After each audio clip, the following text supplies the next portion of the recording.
tuna chuanin American nulain na vanal Sailova la holy ye kha asakha kan enanga kan rek lok anga amma ero chu kan rek dan tur chu ala kan ngai thla chuak papanga chuanin topa kan soi chawang chuanin topa lo kan soyang lai ngai thla chuak pop photang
Oleh kan ngai thla zau ta kha azai thiam pangngai view American nulain ama sapera chuanin Sailova la khatianga America nula American nula mel thapa ngai tak mai na an sakha ropu shrimani chon hla thuwa khanin hei hian a chhokang chati tur chhok lai hei hian a chok ang chi deuh mo chok khatiang che lam kha ne chuan kan lo chin che deuh ngawa chung ril chung cho h kha chung ril kha chung ril ang khana alam bok ta chon thin kha chin ang khana la alama sorry chuanin thin lung kan han ti ang chi kha chin lung ang khana rita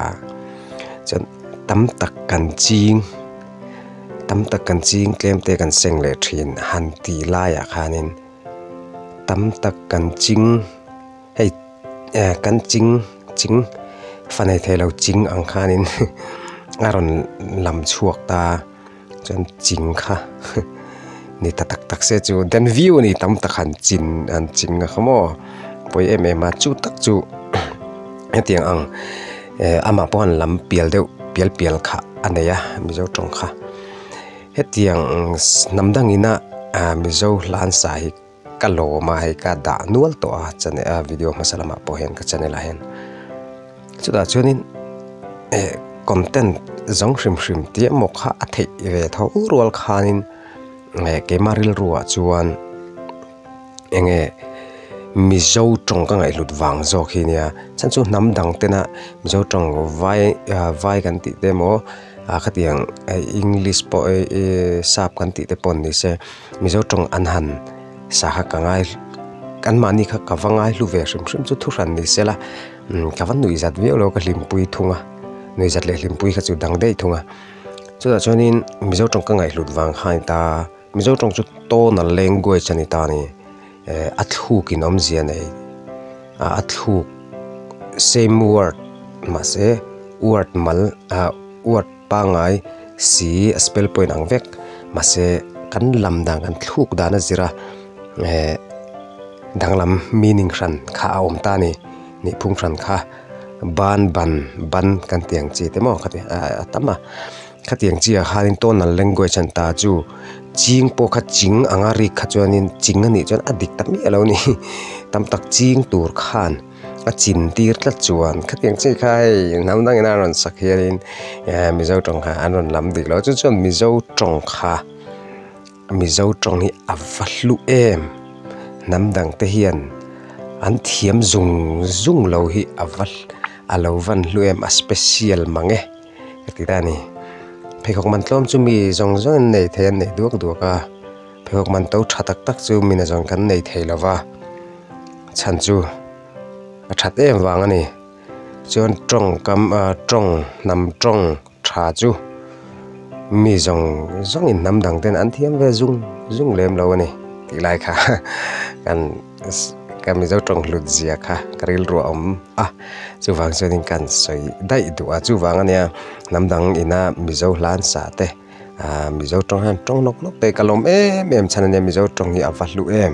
avan lo ro pui avan dang lam bik em ti kha karil ro mai English te chu accent cho Indian accent ti te Korean accent kan ti ma alam dan an soi tum ha chu ava fia kwar ni tura ngai tai la chu tiang chu ani mela mase mi zo tong ro chu an lam kan thu kha poi mo se ni chilai chen mi zo tong lut na awang zo ngai lut na wang khanin het yang la he kada thin hai tunami phei chu kumli liam ta vel dai mi to khane rei to an thar tho le ka en thin he tiang he ka zong na sa ke ma hen mo mi zo tong ka ngai lut em awang hian chu wanga he video poi ronda thavele shim ronda le shim kaniti kha kan soi dua chuanin nya mizo tena sapla kan han sakte po hianin lo pai mai theisin ti te po hi om thina nya adik tho pon lo dika amma ero chu namdang ina mizo tong an sakka an han lam dik lo lutuk ang em hi chuan mizo te hi chuan kan lam hi ka ring lo ani English te po hi mase mizo tong mizo la te kha chu thu pangai om sa reng po kha han lam dik lo deuh thin hian mizo tong lut zia hi tilang chiang em ani ti kha karil ruwa oma chuwang chuanin he la po hi kan ron rek vele shrim ani satu po mel tha Sailova ro puizia alang bok Sailova hi chu te tangin ka idol ni reng tun thleng in ani min vong ole sai du alawang kalome